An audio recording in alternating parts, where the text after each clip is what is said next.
नमस्कार, चंद्रकांत भट्ट अमेरिका से। दुनिया में कितने लोग ऐसे हैं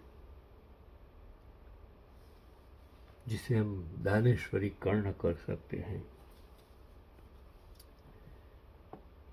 महाप्राण निराला मस्त मौला यायावर तो थे ही, फकीरी में भी दान बहादुरी ऐसी कि जेब का आखिरी आना पाए तक मुफलिसों को लुटा आते थे। एक ऐसा इंसान नया रजई गद्दा रेलवे स्टेशन के भिखारियों के दान कर खुद थर थर झाड़ में फटी रजाई तान कर सो जाते थे।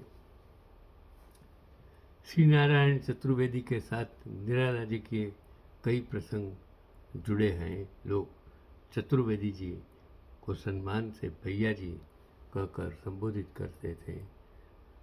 वह कवि साहित्यकारों को मंच दिलाने से लेकर उनकी रचनाओं के प्रकाशन, आतिथ्य, निजी आर्थिक जरूरतें पूरी कराने तक में वह हर वक्त तत्पर रहते थे।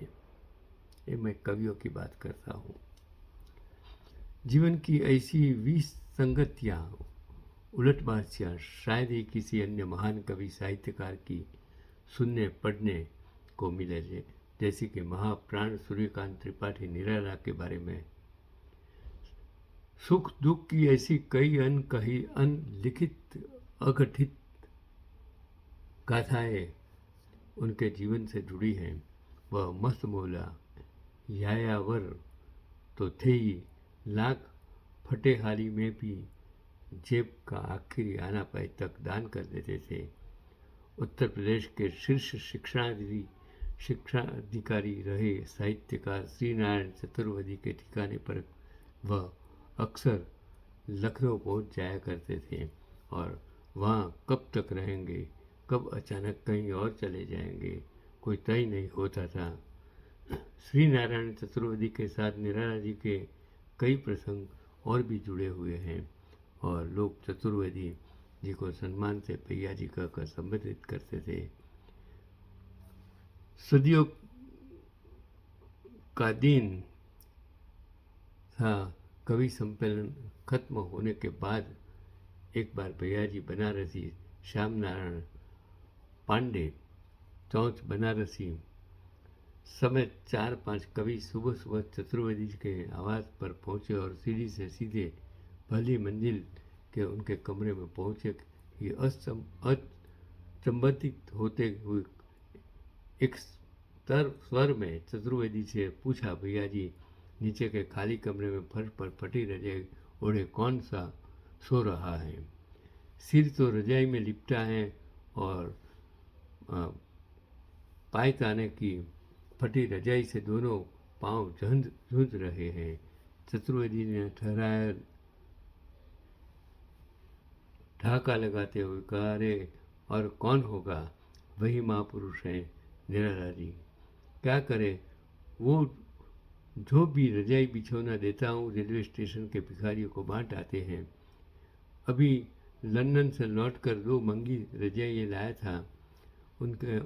उनमें एक उनके लिए खरीदी थी और दे दिया। पिछले दिनों पहले एक रजाई और गद्दा दान कर आए, दूसरी अपनी दी तो उसे भी बांट आए। फटी रजाई घर में पड़ी थी, दे दिया कि लो ओढ़ो। रोज़ रोज़ इतनी रजाई कहाँ से लाऊं कि वो दान करते फिरे, मैं इंतजाम करता रहूं। इसके बाद छत की रेलिंग पर पहुंचकर मुस्कुराते हुए चतुर्वेदी जी ने मनोविनोद के लिए इतने जोर के नीचे किसी व्यक्ति को कवियों के नाश्ते के लिए जलेबी लाने को कहा ताकि आवाज़ निराला जी के भी कानों तक पहुंच जाए। जलेबी आ गई। निराला जी को किसी ने नाश्ते के लिए बुलाया नहीं। गुस्से में फटी रजाई ओढ़े वह स्वयं धड़ाधड़ कमरे से बाहर निकले और मुंह उठाकर चीखे, मुझे नहीं खानी आपकी जलेबी, और तेजी से जलेबी खाने रेलवे स्टेशन निकल गए।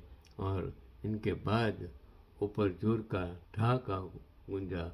लौटे तो वो फटी रजाई भी दान कर आए थे।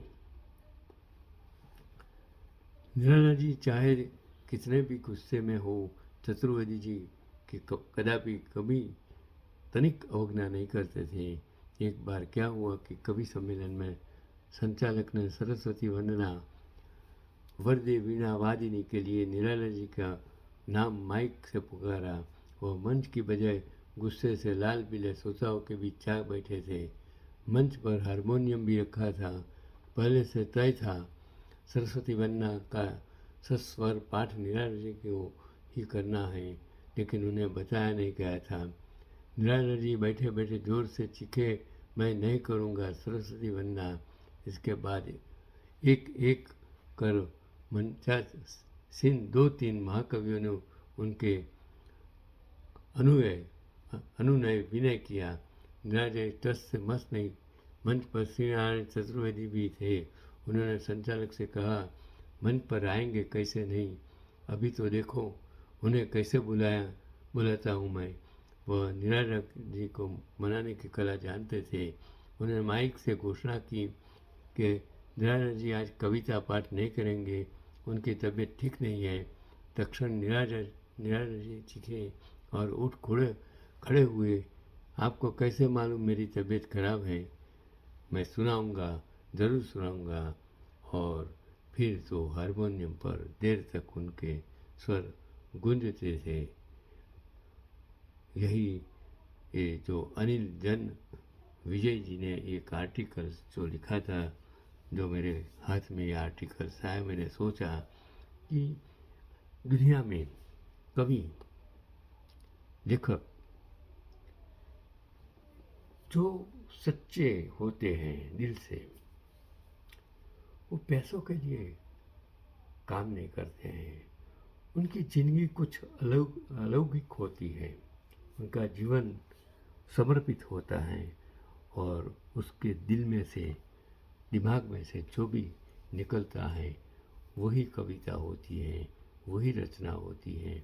और निराला जी उसमें एक ऐसे इंसान थे, उसकी लिखी हुई कितनी जो चीज़ आज हम पढ़ सकते हैं, वो ऐसे लोग आज दुनिया में नहीं होते हैं।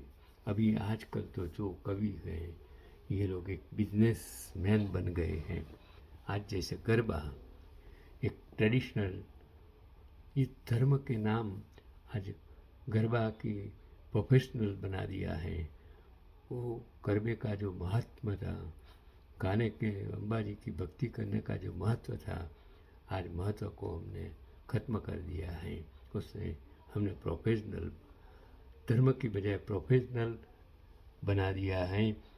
और ये बच्चे, छोटे बड़े बच्चे, एक फैशन शो जैसा उसको हमने बना दिया है। हम कहाँ जा रहे हैं, किस दिशा में जा रहे हैं? जो उस ज़माने में जो धार्मिक त्यौहार बनाए गए थे, वो धार्मिक त्योहारों का मतलब क्या था, वो आज हम समझते नहीं हैं, समझने की कोशिश नहीं करते हैं, है ना।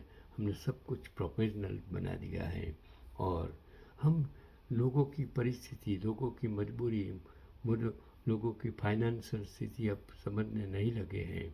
हमने इतना प्रोफेशनल बना दिया है कि आज जो हो रहा है वो सब कुछ गलत हो रहा है। उसको किस तरह समाज लोग बचाएंगे वो मुझे पता नहीं है। आने वाली पीढ़ियाँ कहाँ से कहाँ चली जाएगी, कैसी होगी, हमें कुछ मालूम नहीं है। यही आज का मेरा पैगाम है।